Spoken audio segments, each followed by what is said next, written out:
Tesla Throwback Thursday. Over the past few weeks, we went back in time and looked at Tesla's first AI Investor Day. Had to break it up into 3 parts because it was long as but the next step in our timeline seems to be lining up pretty nicely, especially with the potential of the Cybertruck release moments away.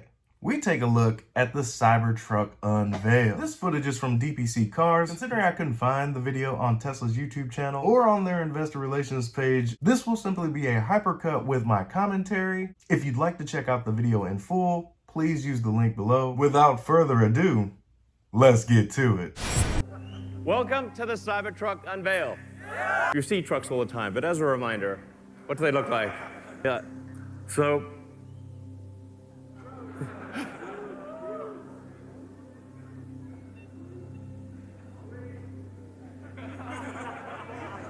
sorry this is a trial. This is a trial. Please bear with us. It's actually hard to tell. It's hard to tell which is which, really. We took the brands off, but it's hard to tell which is which with the brands off. They'll pretty much look the same. We need something different, and we need sustainable energy now. The #1 selling vehicle in America, top 3 selling vehicles in America are pickup trucks. We have to, if to solve sustainable energy, we have to have a pickup truck. So I present to you the Cybertruck.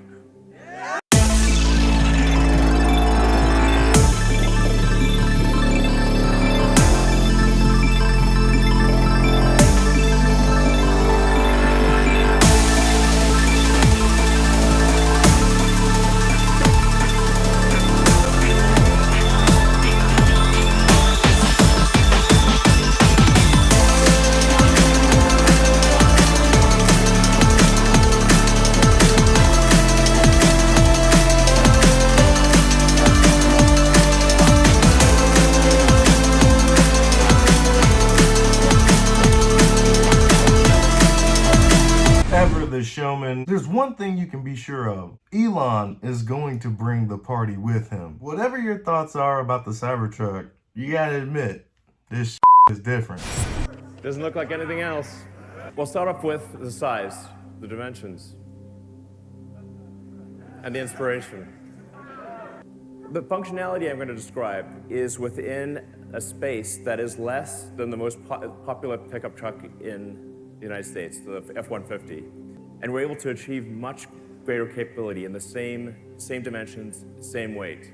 231.7 inches in length, 79.8 inches in width, 75 inches in height. It's a 6-seater with a 6.5-foot bed. As you know, this was over 3 years ago. With the Cybertruck delivery event right around the corner, I'll be curious to see how much of this video actually holds true. The aspirations of the Cybertruck is truly audacious. We moved the mass to the outside. We created an exoskeleton.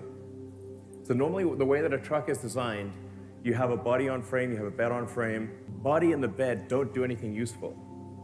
They're carried like cargo, like a sack of potatoes. It was the way that aircraft used to be designed, when they had biplanes, basically.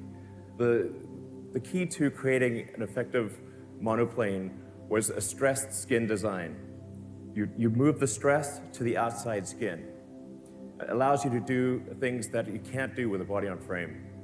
Now, Monroe and Associates, using visual cues from the production of what the Cybertruck could be, have surmised that this exoskeleton might not be exactly as advertised. Their teardown of the Cybertruck will be quite enlightening. So we're able to make the skin out of thick, ultra-hard stainless steel. It's really hard. We're going to show you just how hard. Pause. Franz has a sledgehammer. It's a regular truck door.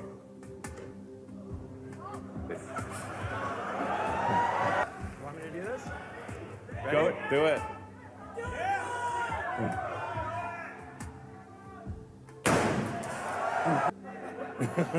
Yeah, hit it a couple times. You want to hit it again? All right.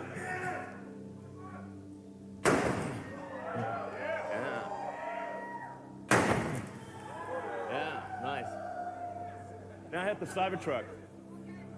Same thing. Hit it harder.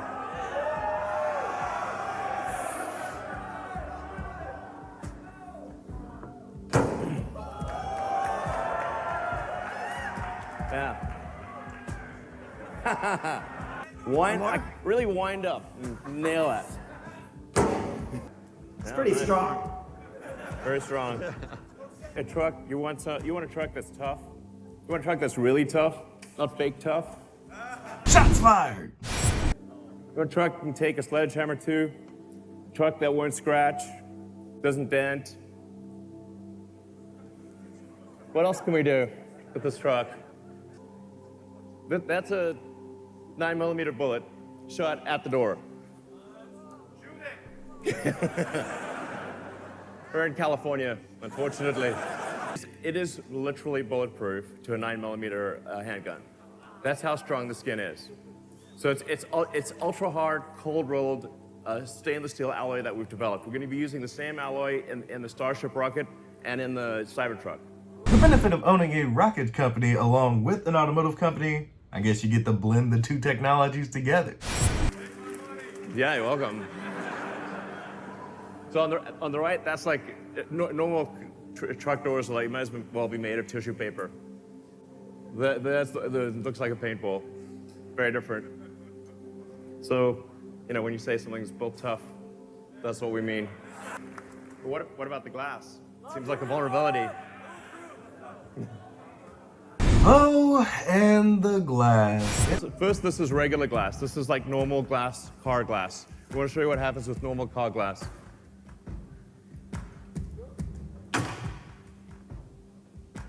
Shatters immediately. Now I'll show you Tesla Armor glass.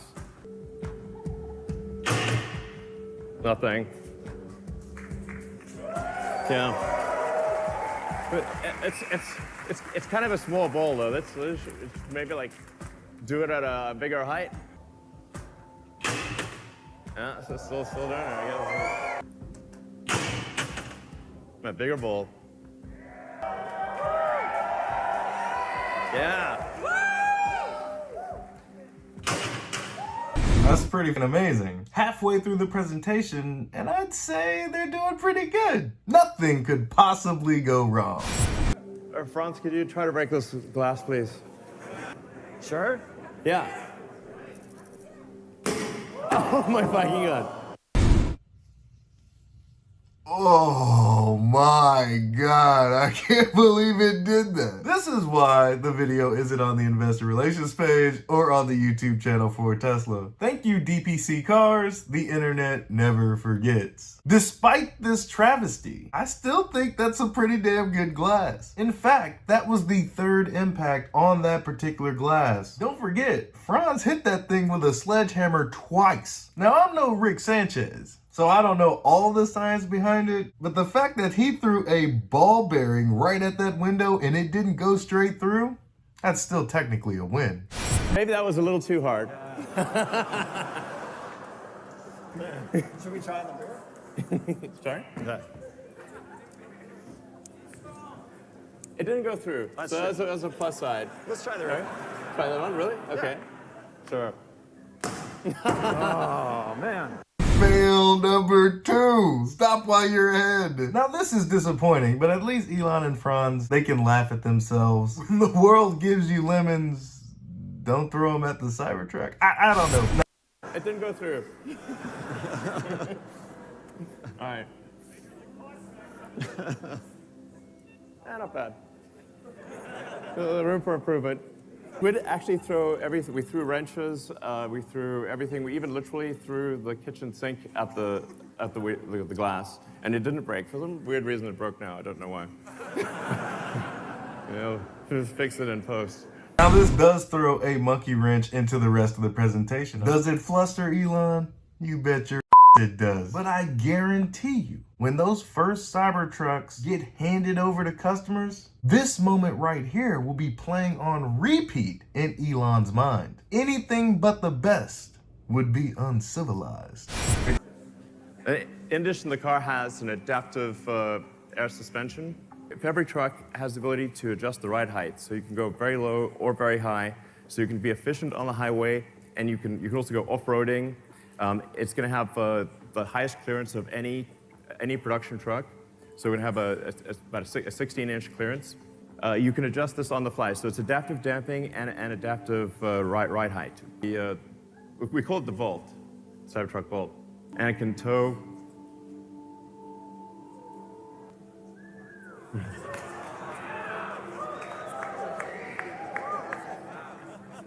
What about a real world test? Like let's actually have a tug of war here with an F-150.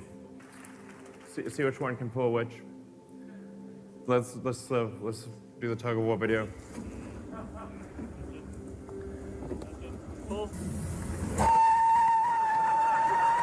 I mean, yeah, it was uphill. So let's see on-road the performance.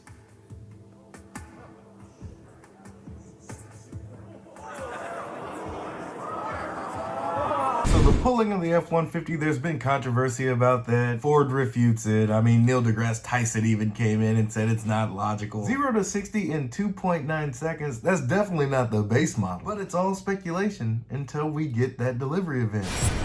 How does this compare to a Porsche 911? Okay, we're gonna give the Porsche a little bit of a head start. Yeah, this is a current edition Porsche. And this is the actual truck. This is not CGI.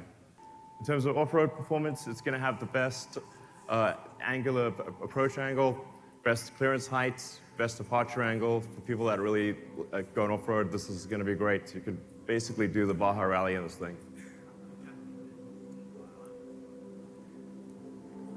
We have 3 ranges.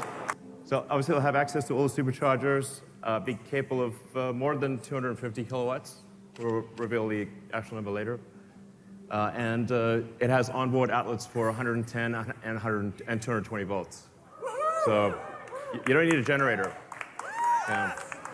The truck literally is your generator. And as a little plus, because it's got an air suspension, we can tap off the air suspension so you have a pneumatic source.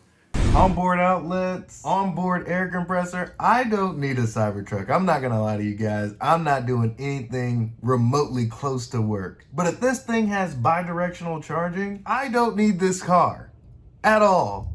But I'm gonna get it. Now, I don't know how much of these promises will actually come to fruition, but they will be close. Close enough for me anyway. And with over 2 million pre-orders, I'd say the proof is in the pudding. Of course, it will come with autopilot standard. There'll be 3 versions.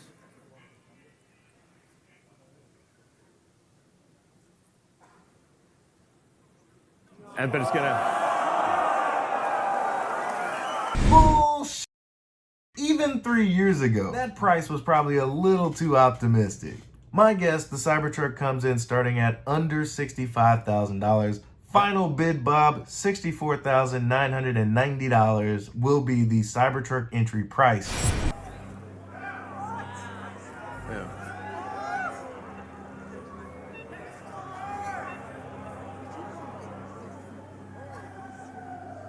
These will scale accordingly, but I appreciate Tesla passing on those cost savings to the consumer. The actual economics are even better than that because the cost of electricity is much less than the cost of gasoline. Much less for electricity than you are for gasoline. You're paying much less for maintenance. There's no oil changes, no smog checks, no nothing, none of that stuff. So your maintenance is low, your cost of operations is low, and so it's actually comparable to a gasoline truck that's $10,000 to $15,000 less. The goal is to make it undeniably what you would prefer as a work truck or even a truck of leisure. Performance, cost, technology, and just add the added weird factor. There's no wonder this thing has over 2 million pre-orders. You can order now if you would like. So we also made an ATV. So.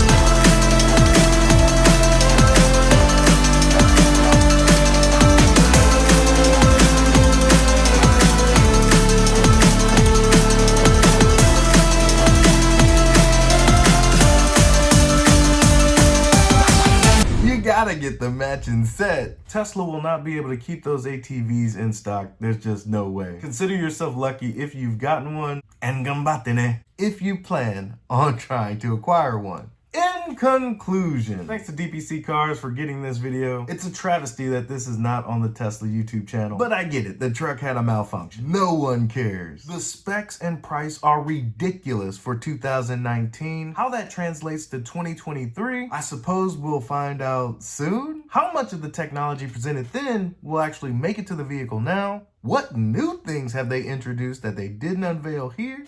That's all I have for you today. Professor Hustle's office hours are in the comments below. Be easy. Peace.